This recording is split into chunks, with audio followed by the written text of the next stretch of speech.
আসসালামু আলাইকুম। সংবাদে আপনাদের সবাইকে স্বাগত জানাচ্ছি। আমি ফিরোজ তোহা। শুরুতেই বিআরবি কেবলস সংবাদ শিরোনাম।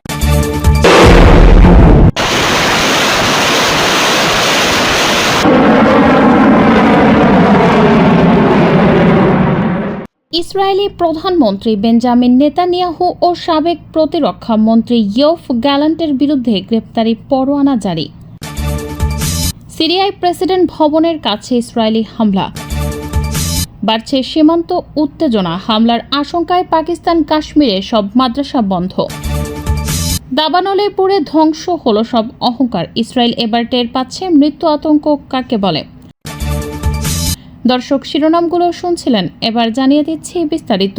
গাজাবাসীর জন্য সাক্ষাৎ যমদূতের ভূমিকায় থাকা ইসরায়েল এবার টের পাচ্ছে মৃত্যু আতঙ্ক কাকে বলে।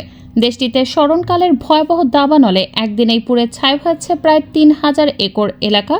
সহায় সম্বল ছেড়ে পালাচ্ছেন ইসরায়েলিরা। তীব্র বাতাসে প্রায় নিয়ন্ত্রণহীন দাবানল জেরুজালেম থেকে ধেয়ে যাচ্ছে ফিলিস্তিনকে মাটির সাথে মিশিয়ে দেওয়ার চক্রান্তকারীদের ঘাঁটি তেল আবিবের দিকে। আগুনের সর্বগ্রাসী লেলিহান শিখায় পুড়ে আঙ্গার হওয়া বা শ্বাস নিতে না পারার নিদারুণ যন্ত্রণায় করুণ মৃত্যুর হাত থেকে বাঁচতে জীবন নিয়ে পালাচ্ছে ইসরায়েলিরা। নিয়ন্ত্রণহীন দাবানল পবিত্র নগরী জেরুজালেম থেকে এগুচ্ছে ঝলমলে নগরী রাজধানী তেল আবিবের দিকে। আগুনের উৎপত্তি দখলদার সেনার গোলাবর্ষণ বা যুদ্ধ বিমানের হামলায় নয়, যেমনটা খোদ ইসরায়েলি করে আসছে ফিলিস্তিনের গাজায়, পশ্চিম তীরে আর লেবাননে, সিরিয়ায়। বলা হচ্ছে ইসরায়েলের স্মরণকালের ভয়াবহ দাবানল এটি। পাকিস্তান ভারত উত্তেজনার মধ্যে বাসিন্দাদের খাদ্য মজুত করার নির্দেশ দিয়েছে আজাদ জম্মু ও কাশ্মীর এজেকে কর্তৃপক্ষ। দুই দেশের সামরিক সংঘাতের আশঙ্কা মাথায় রেখে সীমান্তের কাছাকাছি বাসিন্দাদের গুরুত্ব দিয়ে এ আদেশ পালনের জোর তাগিদ দেওয়া হয়েছে। গত মাসে ভারত নিয়ন্ত্রিত জম্মু ও কাশ্মীরে সন্ত্রাসী হামলার পর চিরপ্রতিদ্বন্দ্বী পাকিস্তান ও ভারতের মধ্যে উত্তেজনা ছড়িয়ে পড়ে। দুটি পারমাণবিক শক্তিধর দেশ একের পর এক শাস্তিমূলক কূটনৈতিক ব্যবস্থা গ্রহণ করেছে। ফলে যুদ্ধের আশঙ্কা সীমান্তবর্তী বাসিন্দাদের মধ্যে তীব্র হচ্ছে। খবর জিও টিভি নিউজের। পেহেলগামে হামলা এবং পরবর্তী উত্তেজনার কারণে সম্ভাব্য সব পরিস্থিতি মোকাবেলায় এ উদ্যোগ নেয় কর্তৃপক্ষ। ফিলিস্তিনের গাজায় ভোর থেকে বিমান হামলা চালাচ্ছে ইসরায়েল। এতে দুপুর নাগাদ ৪২ জন নিহত হয়েছেন। নিহতের সংখ্যা আরও বাড়তে পারে। শুক্রবার ২ মে আল জাজিরার প্রতিবেদনে এ তথ্য জানানো হয়। বলা হয়, ভোরের দিকে শুরু হয় ইসরায়েলের ভয়াবহ হামলা অব্যাহত রয়েছে। বিভিন্ন স্থান থেকে নিহতের খবর আসছে। চিকিৎসা সূত্র আল জাজিরাকে জানিয়েছে, ভোর থেকে উপত্যকায় ইসরায়েলি বিমান হামলায় ৪২ ফিলিস্তিনি নিহত হচ্ছেন। মধ্য গাজায় ইসরায়েলি হামলায় মৃতের সংখ্যা বেশি। এছাড়া ইসরায়েলি সেনাবাহিনী বুরেইজ শরণার্থী শিবিরে একটি বাড়িতে বোমা হামলা চালিয়েছে। আল জাজিরার সংবাদদাতা জানিয়েছেন, সেখানে মৃতের সংখ্যা বেড়ে ৮ জনে দাঁড়িয়েছে। নিহতরা সবাই একই পরিবারের। এর আগে আন্তর্জাতিক অপরাধ আদালত গাজায় যুদ্ধাপরাধ এবং মানবতা বিরোধী অপরাধের অভিযোগে ইসরায়েলি প্রধানমন্ত্রী বেঞ্জামিন নেতানিয়াহু ও সাবেক প্রতিরক্ষা মন্ত্রী ইয়োভ গ্যালান্টের বিরুদ্ধে গ্রেপ্তারি পরোয়ানা জারি করে। কাশ্মীরের পেহেলগামের সন্ত্রাসী হামলার ঘটনায় জড়িতদের অবস্থান জানিয়েছে ভারত। দেশটির গোয়েন্দা সূত্র জানিয়েছে, ধারণা করা হচ্ছে তারা কাশ্মীরেই রয়েছেন। ভারতীয় সংবাদ মাধ্যম এনডিটিভির এক প্রতিবেদনে এ তথ্য জানানো হয়েছে। ভারতের জাতীয় তদন্ত সংস্থার সূত্রে জানা গেছে, ওই সন্ত্রাসীরা এখনও দক্ষিণ কাশ্মীরের গহীন অরণ্যে লুকিয়ে থাকতে পারে। সন্ত্রাসীরা আত্মনির্ভরশীল, অর্থাৎ খাদ্য ও রসদের মজুত রেখেই গোপন অবস্থানে থাকতে সক্ষম। এনআইএ জানায়, এই আত্মনির্ভরতা তাদের বহিরাগত সাহায্যের প্রয়োজন কমিয়ে দিয়েছে। এ ধরনের সহযোগিতা সাধারণত পাকিস্তানের পক্ষ থেকে এসে থাকে বলে অভিযোগ করেছে ভারত। সিরিয়ার রাজধানী দামেস্কে প্রেসিডেন্ট ভবনের কাছে বিমান হামলা চালিয়েছে ইসরায়েল। দেশটি এ হামলার পর একটি বিবৃতিও দিয়েছেন। শুক্রবার ২ মে শাফাক নিউজের এক প্রতিবেদনে এ তথ্য জানানো হয়েছে। প্রতিবেদনে বলা হয়েছে, প্রেসিডেন্ট প্যালেসের কাছাকাছি এলাকায় ইসরায়েলি যুদ্ধ বিমান হামলা চালিয়েছে।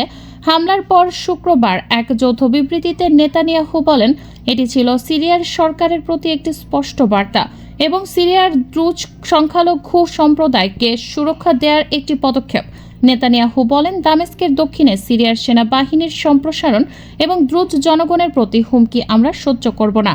ইসরায়েলি সেনাবাহিনী জানিয়েছে, তারা আহমদ হুসেইন আল শারার বাসভবনের পার্শ্ববর্তী এলাকায় হামলা চালিয়েছে। তবে এ হামলায় নির্দিষ্ট লক্ষ্যবস্তু প্রকাশ করা হয়নি। প্রতিবেদনে বলা হচ্ছে, সিরিয়ান কর্তৃপক্ষ এখনও আনুষ্ঠানিক প্রতিক্রিয়া জানায়নি। তবে স্থানীয় বাসিন্দারা জানান, বিস্ফোরণের শব্দে কেঁপে উঠেছিল রাজধানীর একাধিক এলাকা। কাশ্মীরের পেহেলগামে হামলাকে ঘিরে ভারত পাকিস্তান সীমান্তে ও দুই দেশের সম্পর্কে উত্তেজনা তুঙ্গে। এমন পরিস্থিতিতে যে কোনো সময় দুদেশের সামরিক সংঘাতে জড়ানোর আশঙ্কা করা হচ্ছে। বিশেষ করে হামলার ঘটনায় পাকিস্তানকে দোষারোপ করায় ভারত সামরিক হামলা চালাতে পারে বলে মনে করছে পাকিস্তান। এমন আশঙ্কায় 10 দিনের জন্য বন্ধ করা হচ্ছে পাকিস্তান নিয়ন্ত্রিত কাশ্মীরের সব মাদ্রাসা। বৃহস্পতিবার 2 মে এক সরকারি আদেশের বরাতে এ তথ্য জানায় বার্তা সংস্থা রয়টার্স। এছাড়া পাকিস্তানের সংশ্লিষ্ট কর্মকর্তারাও বিষয়টি নিশ্চিত করেছেন। এবার পাকিস্তানের বিরুদ্ধে ভারতের আগ্রাসন নিয়ে ক্ষোভ ও প্রতিবাদ জানিয়েছে পাকিস্তানের হিন্দু নাগরিকরা। এদিকে হিন্দু সম্প্রদায়ের 1 কোটি বা তারও বেশি মানুষের বসবাস রয়েছে পাকিস্তানে। পারমাণবিক শক্তিধর দুই প্রতিদ্বন্দ্বী দেশ যখন সামরিক সংঘাতের দিকে এগিয়ে যাচ্ছে, তখনই সীমান্তবর্তী বেলুচিস্তানের প্রাদেশিক রাজধানী কোয়েটায় ভারতের প্রতিক্রিয়ার বিরুদ্ধে কঠোর অবস্থান নিয়েছে পাকিস্তানে বসবাসরত হিন্দু সম্প্রদায়ের লোকজন। গত 30 এপ্রিল কোয়েটায় তারা ভারতের বিরুদ্ধে বিক্ষোভ মিছিল করে। জম্মু ও কাশ্মীরের সন্ত্রাসী হামলার ঘটনায় কড়া হুঁশিয়ারি দিয়েছেন ভারতের কেন্দ্রীয় স্বরাষ্ট্রমন্ত্রী অমিত শাহ। দিল্লিতে এক সরকারি অনুষ্ঠানে বক্তব্য রাখার সময় তিনি এ হুঁশিয়ারি দেন। ভারতীয় সংবাদ মাধ্যম এনডিটিভির এক প্রতিবেদনে এ তথ্য জানানো হয়েছে। অমিত শাহ বলেন, যে এই কাপুরুষ সচিত সন্ত্রাসী হামলা চালিয়ে থাকে তারা কেউ রেহাই পাবে না। প্রত্যেককে খুঁজে বের করে উপযুক্ত জবাব দেওয়া হবে। তিনি বলেন, 26 জন মানুষকে হত্যা করে কেউ যদি ভাবে তারা জিতে গেছে, তবে তারা তাদের সবচেয়ে বড় ভুল। প্রত্যেক সন্ত্রাসীর হিসেব নেওয়া হবে। এই মোদী সরকার কাউকে ছাড় দেবে না। আমাদের প্রতিজ্ঞা, দেশের প্রতিটি ইঞ্চি থেকে সন্ত্রাসবাদ উৎখাত করা হবে।